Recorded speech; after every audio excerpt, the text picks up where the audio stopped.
It's really important, I think, in light of everything that's happening and working from home, that mental health is always really an important discussion to have in workplaces, but sets a whole new precedent for different challenges that we might be facing now that we're isolated. You know, some people working from home on their own, some people obviously homeschooling children. It's a completely different environment for so many of us. So we thought it was really important to have a discussion, but also highlight this work that the committee's been supporting. So I hope that's a reasonable introduction. And what I'll do is I'll hand over to Liz, but note that we've got quite a few people who we'll be hearing from today. So Liz, who's coordinating the Workwell Network project here in Geelong, Tracy McPherson from Bethany Community Support, who are a member of ours, and we use their Employee Assistance Program, their EAP, here at the Committee for Geelong. Leigh Bartlett, who I know extremely well from Barwon Adolescent Task Force, or otherwise known as BATForce, and is a real specialist in understanding young people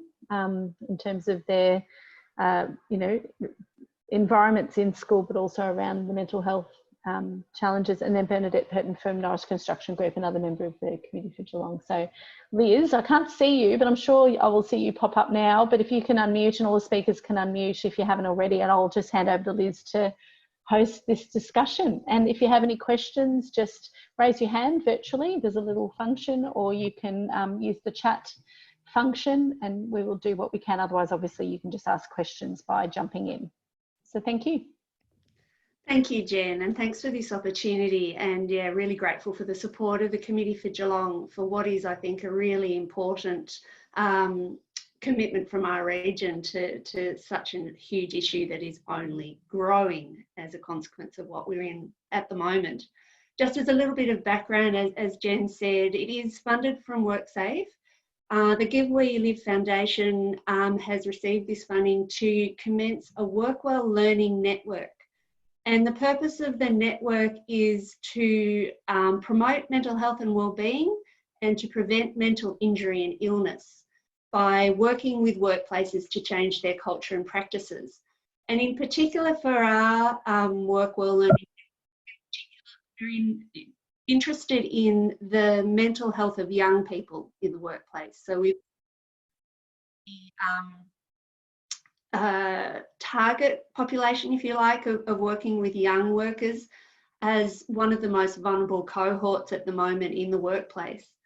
So we've built a partnership for the commencement of the project with the Committee for Geelong, as Jen mentioned, is one of the partners, also BATForce, Deakin University, G21, Geelong Regional Alliance, G-Force Employment Solutions and Northern Futures, as well as a couple of others who are part of the technical advisory group. Then we also are working with small, medium-sized enterprises primarily as part of what we're calling the Workwell Learning Network. And the role of those employers is to help us co-design products and resources and tools that they can apply within their workplace. It's meant to be really practical. It's not a theoretical process.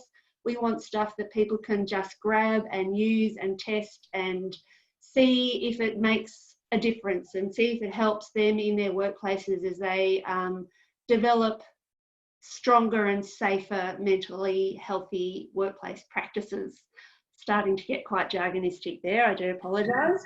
But what we're really wanting to do is work collaboratively, I guess, with everyone who's interested and see what we can do as a regional response to this enormous problem. How we can access some really practical solutions that aren't expensive, that are easy to trial and test, which are flexible for different sizes, but ultimately are providing safer workplaces and safer in the mental sense as well as the physical sense. So I'm really grateful to WorkSafe because they're giving us the sense to the opportunity to test and trial stuff, not to just roll stuff out, but to actually work with people who are currently in this space, who are trying stuff, and help them to create solutions that then we can roll out across the whole region. So that's why I've gathered a few people around today for this panel for us to have a bit more of a chat about it. In particular, small workplaces that are already doing lots of interesting things, or feeling the pressure and the tensions around what is needed in the workplace that may or may not be available. So we've got quite a few. I can look across the screen now and are seeing organisations who are all part of the GROW project, which is G21 Region Opportunities for Work, which is one of the networks that we're connecting through with this project. And Bernadette, I might throw to you in the first instance as part of Norris, some of the challenges that you're experiencing in the workplace with young workers and mental health issues. Sure. Thanks, Liz, and it's good to see some different faces. I'll be honest, we've had last 4 weeks obviously been pretty challenging, and just a really quick snapshot of Norris is we're a workforce of about 200 to 220, and as a construction company we have anywhere between sort of 20 to 30 live sites happening, as well as our main office. But so the last sort of 4 or 5 weeks has seen a change in how we connect and communicate as a team on a whole. So we're very fortunate in that our management team are still able to operate from our head office. We've been able to spread out and manage all our social distancing. I think for the group in the office, it's been really important, and the conversations have started to come about just in terms of like how grateful we are to be at work. I think it'd be a real challenge to be at home. There were some people working from home and they've since come back and we found a spot at work for them purely because they were missing, I think, just the connection and the conversation and little things like misinterpreting, I think, emails and things like that. So you really just sort of, they were really sort of missing out on, I guess, the vibrancy of our office and the conversations that you have just as someone walks past. And I think we've had some conversations following that just in terms of increased anxiety. So if you're actually feeling a bit unsure of what's going on, which all of us are, and to be brutally honest, we've got a workforce of 200 and something, it's men, we're mainly men, and the ages are anywhere from 18 to up to about 60. We're not probably great at talking about mental health and our feelings anyway in a workforce. It's all very practical. We've actually sort of started talking about the fact that possibly there's a little bit of anxiety behind misinterpreting communication. So that's at an office and a management level. I've had a few conversations with our project leaders about what's going on site.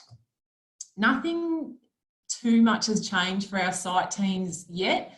I really think in the next few months, they'll actually feel it more just in terms of whatever work's available for us. So there's some issues definitely ahead that we may actually have to encounter, and that will be when we'll really feel the impacts, I think, from the site, at a site level of our management teams or project delivery teams.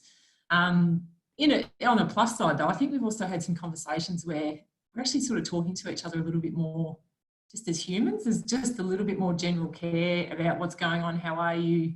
It's probably a little bit more personable in our conversations, and we're also probably just craving the interaction with each other rather than our family members on a daily basis. But it's so far so good for us. I think if we were to be very honest and have an objective view on how we might be travelling in the next few months, that might be a bit of a challenge.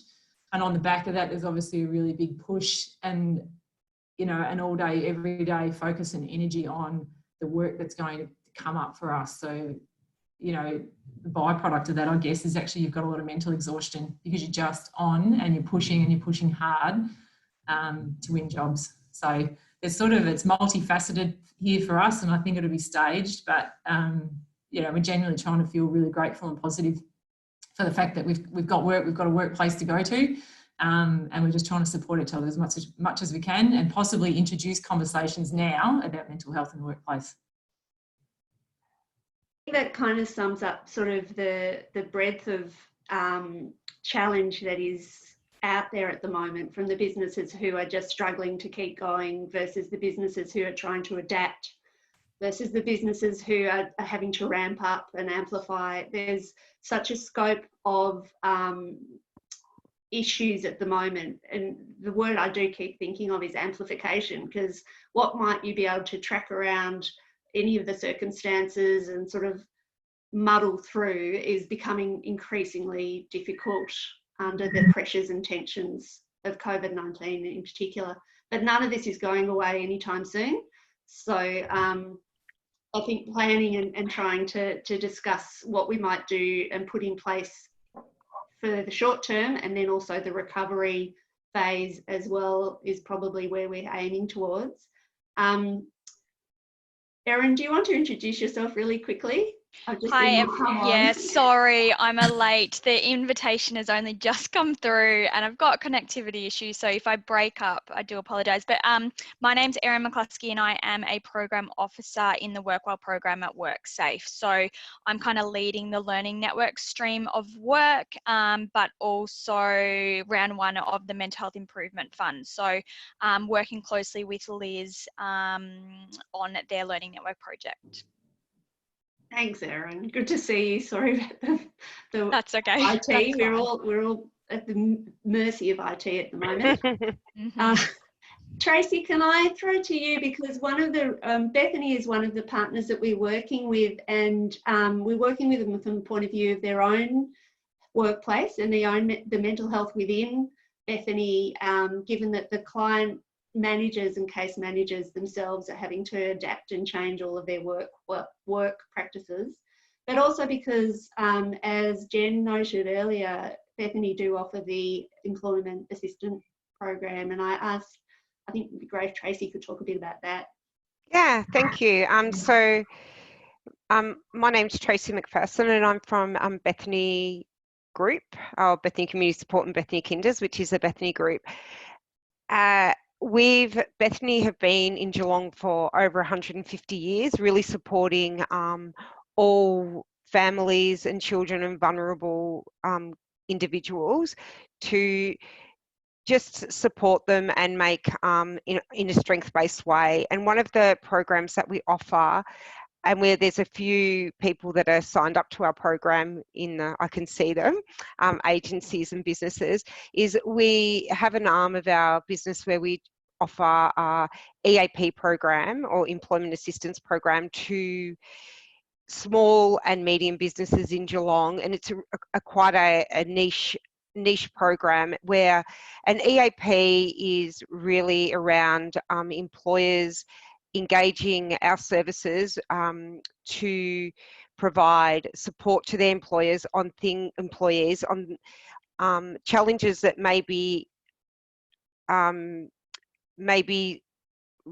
challenges they might be having around personal life and work, and what impact that has on their work. And we've seen since COVID-19, obviously we have about 23 businesses in Geelong and agencies in Geelong. We've seen quite an increase, and it's been very interesting to see the increase is really about social isolation and working in a home environment where families are around. And how does that, when you've taken a whole family and put them in a house, and it's been what we're into week 5, I think, and the stresses of that, also the impacts of unemployment of partners, and really what that impact is on their mental health. And so we provide counselling service, up to 3 sessions for employees. But we've really found that we've really started to do a lot of work around strategies in working through this COVID-19, and this has been unprecedented for the whole community. And currently, obviously, we don't offer face-to-face, but we're still offering phone counselling, and we've had quite a large take-up of that, as I said, and working with people around anxiety and depression. And what we've really started to do is make sure that we find pathways to refer people to, because we've found that the presentations that we've had in the EAP have really probably needed a bit more extended work, and we've actually also extended some of that program area to do some couples work and couples counselling, and just create a new communication and new routines in the house that actually, so the powder keg doesn't basically explode. So that's kind of a part of our what the EAP program is. As I said, we do 23 businesses and agencies across Geelong.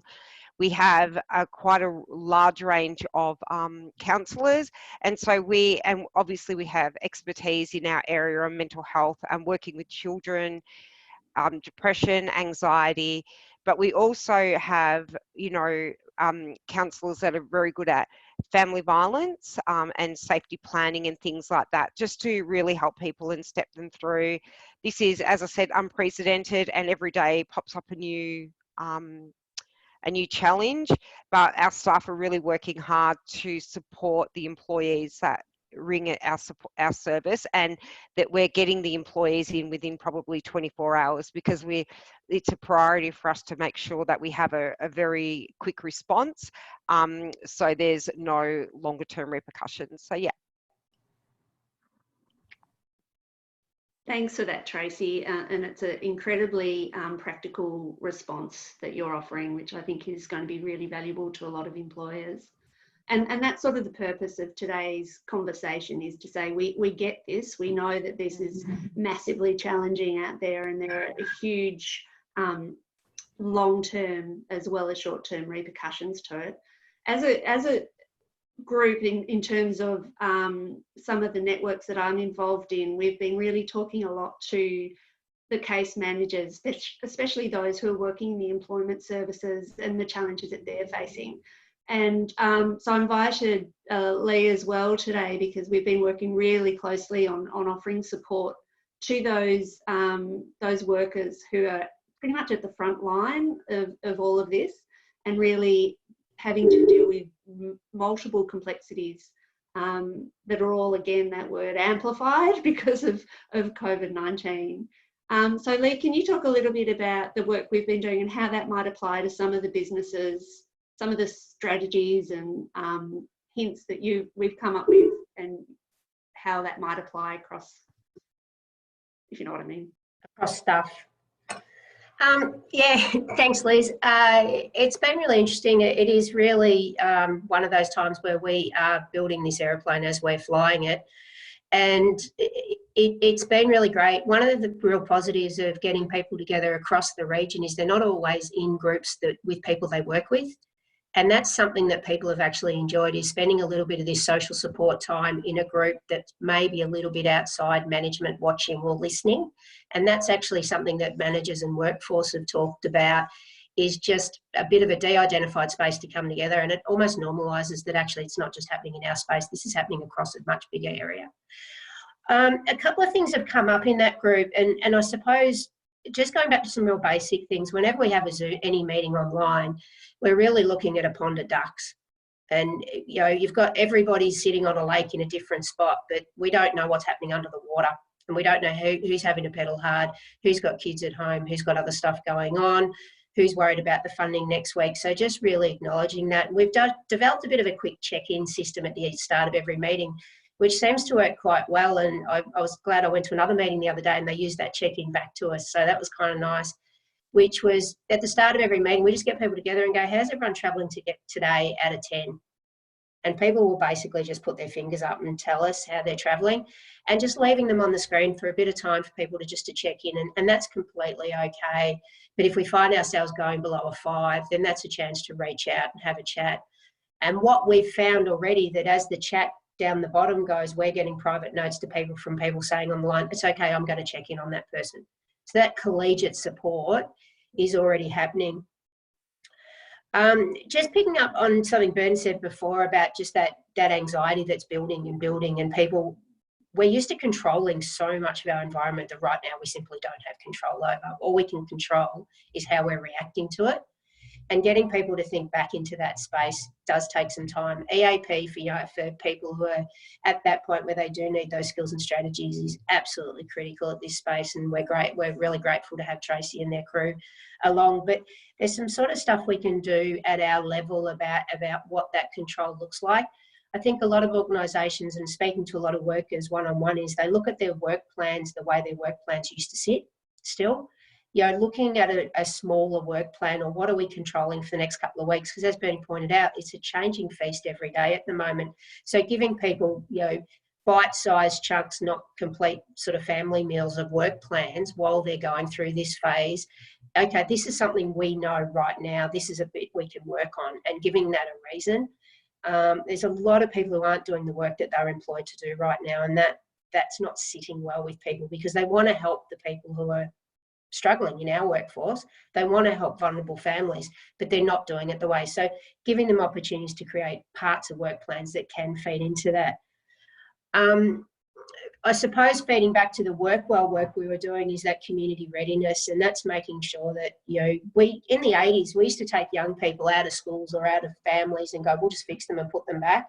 Turns out that didn't work well. It was sort of, we knew, but, you know, it took a while to explain to people that sometimes it's about working with the environment a lot before we put, you know, a young person in that space. I think now's, and Bern picked up on it before, that they're having conversations in their workforce that they probably wouldn't have had. You know, they're missing the water cooler conversations, those, you know, those jokes, running jokes that go on in offices for a couple of days. Those things are missing. Creating the time to have that in our online spaces is still important. And I think we're tending to get on, do what we want to do and move off, but having those, building those things in, because what we do know about any pieces of research around being a survivor of vulnerability or trauma is a sense of humour becomes really important in all of this, is taking some time out. That the chat groups that we've set up, which I'll talk about in a minute, have actually 50% of the time has been spent doing that collegiate check-in on each other. And what's amazing is these small little work groups that have developed out of that, because all of a sudden we've broken down the silos of agencies and they're actually working on things that are important to them as a small group. So the co-chats, when we put it out to our communities within the youth sector, we just sort of said, look, it's an open invitation. We'll certainly give general the information so she can send it out to people. You know, it's voluntary that you turn up. It's Chatham House rules. You know, we have to cap numbers now because we have had a lot turning up. That's really important. So it does work. So we'll just offer more. I think we've done 8 or 9 sessions now, Liz, as Liz leaves the room. We practice that seamlessly. So we've had about, of those sessions, what we're certainly finding out is people just having that chance to just talk about where they're at is really important. So realising that that anxiety is sitting there, but we don't need to all rush to EAP. And so what I'm going to give you now, the voice of what independent workers who've contacted me outside, I've made a list of what they've said, is that the work plans need to be what I can see in front of me right now. I need to know what I'm working on that's right in front of me. The other thing is that fear of micromanaging. We want to, as managers, we want to check in on our staff all of the time. That's what we do. We want to check they're all right. And if they're not in sight, we tend to want to do this more online too, is just creating an environment where our staff have permission to, or our teams have permission to do their work. But the check-ins aren't always about what's happening in that direct work stuff and that micromanaging, that can be becoming a bit of an issue. That screen fatigue of going to meetings, I made an idiot of myself when I said last week that I couldn't attend the meeting because I needed time to drive to Lara tonight for another meeting that I'm going to, and someone pointed out that I wouldn't be doing that, it'd be on Zoom. So I tend to back to back to back. You know, we don't have, and Tracy and I talked about that time, we don't have that chance to disconnect from a meeting and get in the car and drive, or decompress after a meeting. So how are we building that disconnect before we reconnect back into our days? And talking to our teams about some strategies around what that looks like, that disconnect. So hang on, you've just all disappeared on me. So if your team are going from one meeting to another, how are they decompressing, or how are they disconnecting from that meeting? Take that time to process it before they get into the next space. Certainly Liz and I made that mistake, I suppose, in the first week when we did the co-chats, because everybody wanted to jump in. But we're also available to take the co-chat format into anyone's workplaces too. So if people feel like they want just somebody to come in and independently facilitate a social session, we're more than happy to do that, or we can mix across committee for Geelong organisations. We then put it to our groups and said, well, maybe we need to split off into like-minded groups, the neighbourhood houses over here, the youth people here, this here, and we got an overwhelming no, we don't want to do that. We actually want to mix together.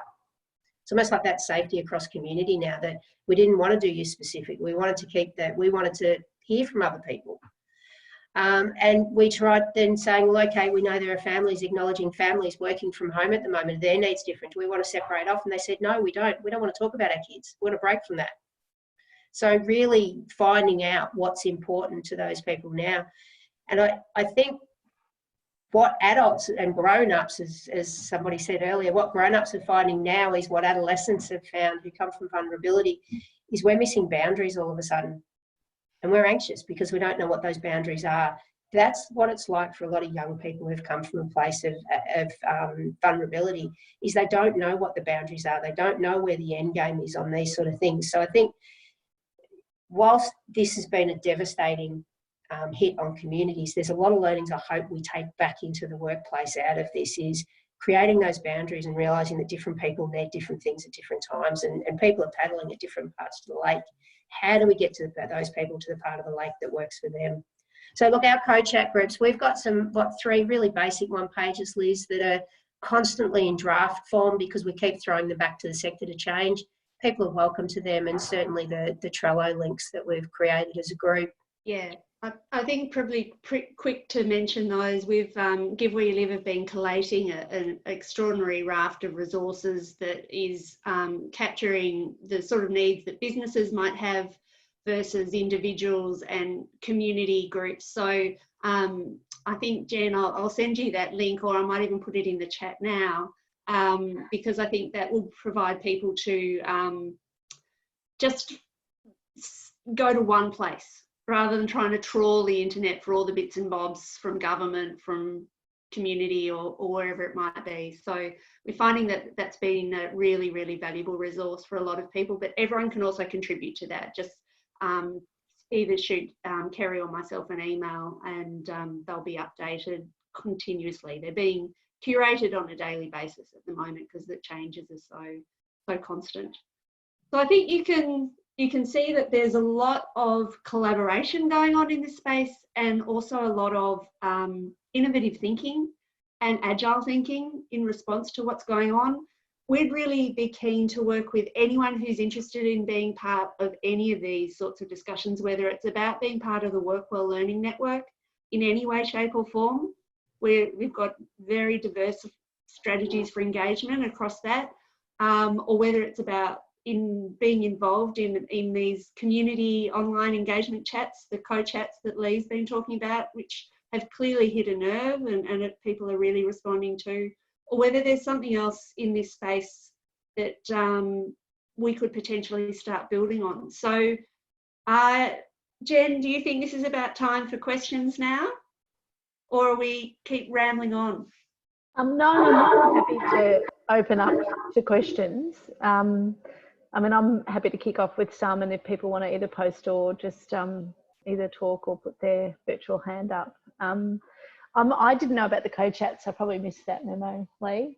Can you explain a little bit about how that works? And I'll give you an example of what's sort of happening at the committee, but also my husband works with NDIA. So at the committee, we do sort of a staff catch up every second day, and we probably talk, I don't know if it's more about our personal situations than work, because often work we can manage in different ways, but it's a really considered time that we spend just to see how everyone's going, and everything from how are they using gym equipment at home to managing all the things that they do on a day-to-day basis. But in terms of the co-chat concept, I know that with my husband and I have like a drinks, not a session, I can't even work out how to put it, but they get together online and have like a social chat, and obviously try and potentially have a wine, I don't know, their computer. So I was interested in the sort of ways different organisations were doing that. But can you explain kind of what it feels like being in your co-chats? What is it? Yeah, and I think it's interesting. I think everybody's doing it differently. I think at one stage extroverts got together across the world and said this was introverts' way of getting rid of us. And then we worked out we could all connect online, so that learnt them. Some people are really happy to catch up and have that social chat with a drink. There's a lot of people, and I probably sit in that camp, where the last thing I want to do on a weekend or outside work time is sit on a screen and chat to other people. I'm screen fatigued from that. I need to disconnect and play with my garden. So for some people, and I think it is about offering up different types of way of connecting. So I think that social connection, certainly with our team, we've only got a very small team, is we have one catch up online a week where we're all there, where we just talk work, and we have one catch up where we get on and just check in on each other. And we've kind of separated those two out so we don't get distracted in our work one, because we do that. But this group's a bit different, is that we have a 1 hour time slot and anyone from any organisation can jump into it. We've not put any boundaries on who can jump into it at this stage. And it's Liz and I will facilitate the session. So it's really important to have someone who facilitates the session and come in with 1 or 2 really loose agenda items just to get conversations going. Because I don't think anyone likes going to a meeting where there's no agenda. I certainly get a bit scared. So having a bit of a loose agenda, but having someone who can take notes. And what we've done is we've actually joined up everything that's come out of those co-chats, which has gone into these 3 discussion sheets, which have just continued over time, about, you know, how to set up your space at home, how to engage with people, how to measure engagement now. We're measuring engagement very, very differently. So we've done those. So our co-chats have just evolved from what the sector have asked for. And I think that's probably the trick, is about finding the point of commonality that joins and starts the conversation, but then being able to be really flexible about it. So for us, the starting point was definitely around engaging online for people who weren't familiar with how to do that. But it's evolved very quickly, and you know, the more recent discussions have been about how do we find IT in order to support those families who don't have access to computers. So it shifts and evolves, but the core piece is around how do we best respond to the issues that are evolving through this period of time. And so I think it would be great if people were interested to put out some questions about what people would like to meet about from across the committee membership, and then build some into these meetings, Jen, that kind of opportunity to say, well, actually, this is the issue that keeps coming up for me, and I want to hear from other businesses about it. So we can do more of that if need be across the committee membership, if people would want that outside of these meetings in addition. But absolutely, I think needed. One of the really important parts of that has been information sharing. We've gone back to basics. BATForce was set up 40 years ago just to be a Switzerland for the youth sector. About sharing information is, we don't want every single business to have to go out and navigate what's going on out there. Is if we can get the information and bring it and put it on one place. And the Trello that I linked in the chat before, there's one for individuals, one for community and one for business. If we can keep that information in one space and keep it moderated so everybody knows it's up to date. And there'll be a child and youth one specifically going on to that this week as well. So yeah, using it as a place where people don't have to keep going out and reinventing what we're doing, you know, sharing our resources in one place. So that's where they have been useful. Thanks, Leigh and Liz. The link that you've sent, just sort of quick internal discussion, I'll talk to Holly about how we send those out via our socials, and then maybe linked to, you know, the recording of some of the discussions here. I suppose, I can't see if there's been another question come up, but I suppose it's about this challenge of not being face-to-face. And I'll talk personally that, you know, there's nuances that you obviously pick up when you're with someone in the room. And I think from how do you support people during this time, there's been much discussion about the variances between a phone call versus, you know, doing a Zoom and seeing people, and then what's actually missing. So I just thought I'd ask how you navigate that, and whether, I don't want to answer the question, but, you know, how do you, number one, prioritise that, and have, because I was on another Zoom this morning where it was the arts and culture sector, really significantly challenged, but, you know, the processes they're going through, talking to their staff, a lot have been stood down, volunteers, and the processes they're going through to keep in touch and what they're doing. So I think it was just, you know, the prioritisation of that sort of engagement, which is a completely different, you know, business as usual.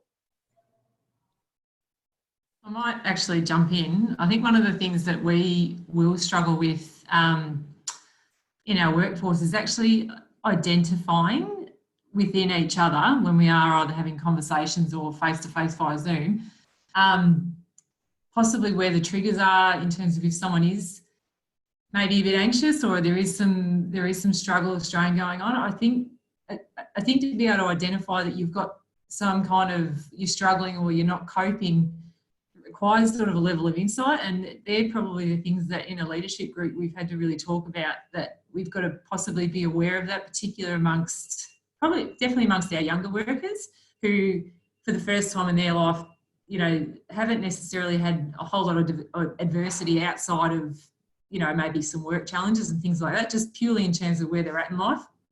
And we've got to actually get better at possibly pulling that information out of them, or having the conversation, or identifying if someone's a bit irritable, more so than other times. Is that little bit of, is that a sign of being anxious? And that's where I think if there's any kind of tools or worksheets or anything like that that our leadership group could actually refer to, that would be a great resource for us. I can't believe how beautifully you've segued into what we're actually doing as part of the Work Well Learning Network.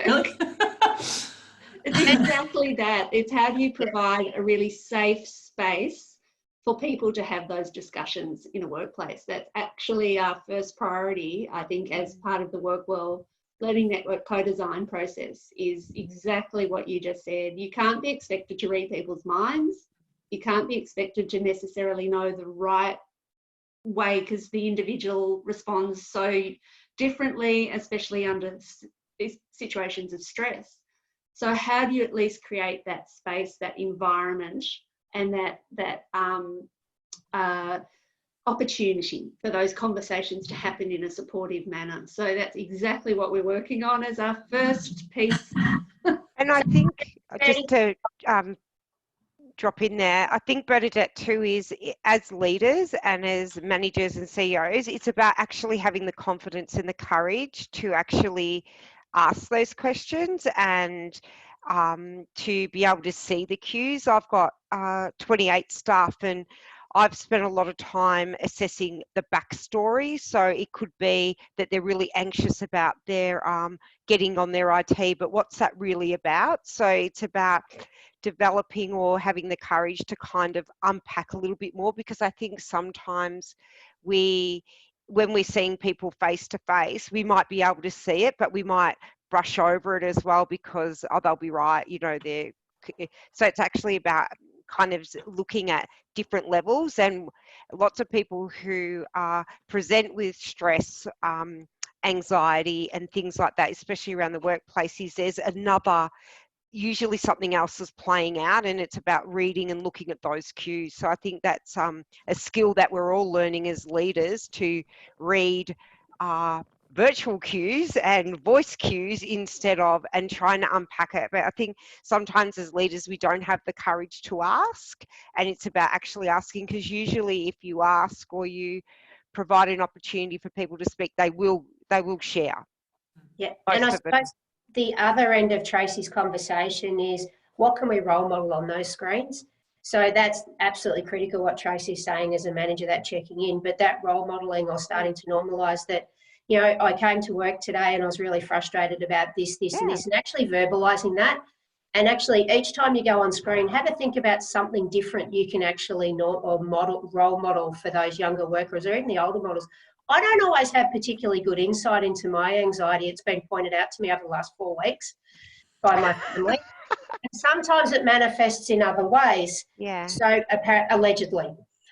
So it's something that we've talked about, our own triggers and cues, and it's definitely something with the sensory profiling and things like that that we've talked about building into the work. But Bernie, if any of us were to start a team meeting and have that social chit chat that you have, it's like, on the weekend, I was snapping at everybody at home, and I was doing this, and everything was frustrating me. And when I stopped and took a deep breath, I realised actually I was exhausted from my Zoom meetings, or I was exhausted from this.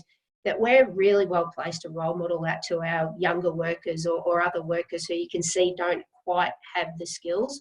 So we can do it within this, but then when we do those individual check-ins and looking at those linkages through to EAP to get those, so there's different layers of how we do it. We can do it here where we talk about our own part of the pond's not working. And then if we can see that it is becoming an issue that's distracting or it's sticking in the way, that's where we start to do some work offline about linking potentially. Because a lot of people who are suffering from anxiety around this don't know. They don't have that insight, as you pointed out. If you've never had an opportunity, or you've never had it modelled to you before on how to deal with it. Yeah.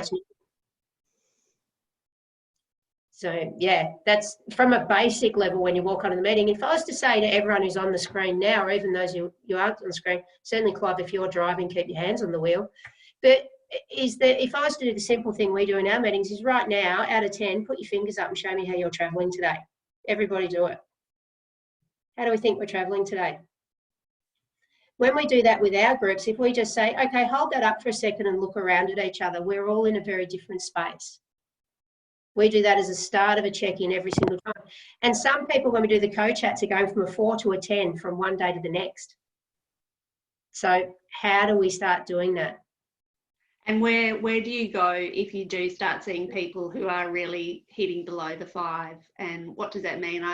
One of the suggestions is, well, who are the 5 people? What was it, Leigh? Who are the 5 people that so going back to the old PB stuff, Tracy, I've stolen from everything. No research has been harmed in the making of this, I can tell you. We're saying if you get to 5 or below, you turn your hand over and start to talk to build that therapeutic web for each worker. Who are the people in your lives that you'd go to? Someone might be someone at home, someone in the workplace, and someone outside the workplace. Really important.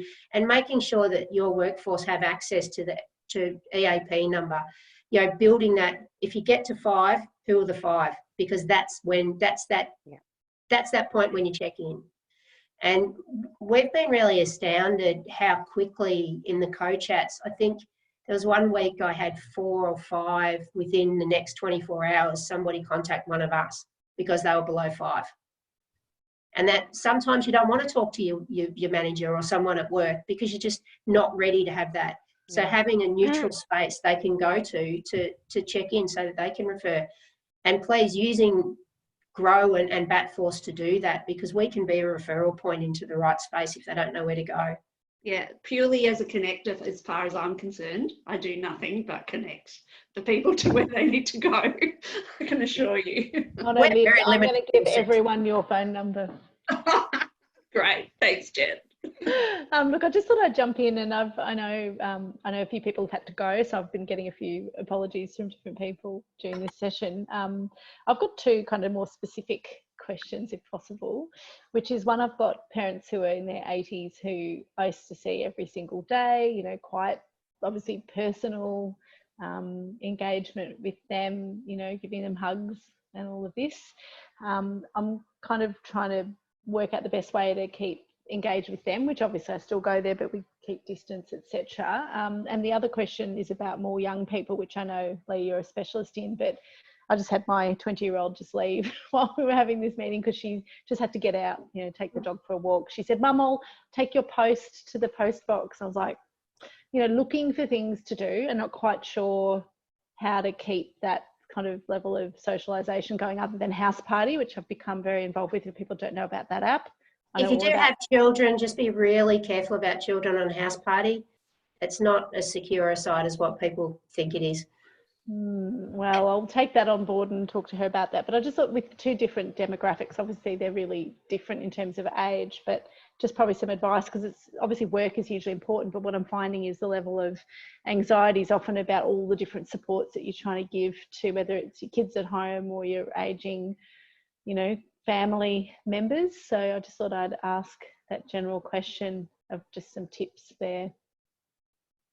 I think routine's probably the first thing. Trace, you're an expert on this, but as much as you've talked to us about routine, Mum, I'm just playing out what probably happened in Tracy or my house in the last week. Yes. Yeah, is creating that routine and actually how important exercise is. Even basic stuff like where I've got my Zoom set up at home, I've got a TheraBand stood on a door next to it between meetings, mainly because it's really cold on my side of the room. But, you know, I get up and just get that physical moving and role modelling that at work, you know, asking those questions in your workplace. You know, who's having trouble? The first week it was, how do you keep your parents at home? Week 3 is, how do you keep your kids at home?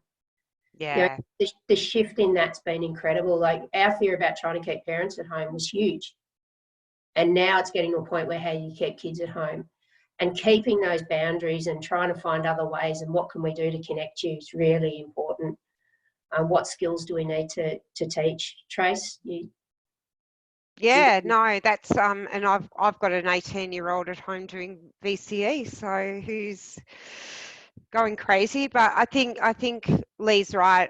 You need to look at routine, and I think even in my family, and I'll bring my family into this, like my mum, she's been doing reading with she's in her late 70s. She's been doing reading with her younger grandchildren by Zoom and phone.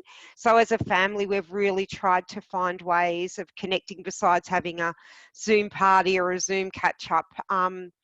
And so I think, and each family is different in how you may connect or not connect. And you're right, you can still go around and see your elderly parents on a daily, every second day to check in and that, but it's a kind of a different, so we and our family also have been doing a weekly movie, so the whole family watches that movie, and then we have a conversation about it or a book or things, and so we've done those things. But as I said, every family is different, and with young people, it is, I think as Leigh touched on, exercise is very important, and sending my young one out for 15 minutes or 30 minutes of bouncing the basketball.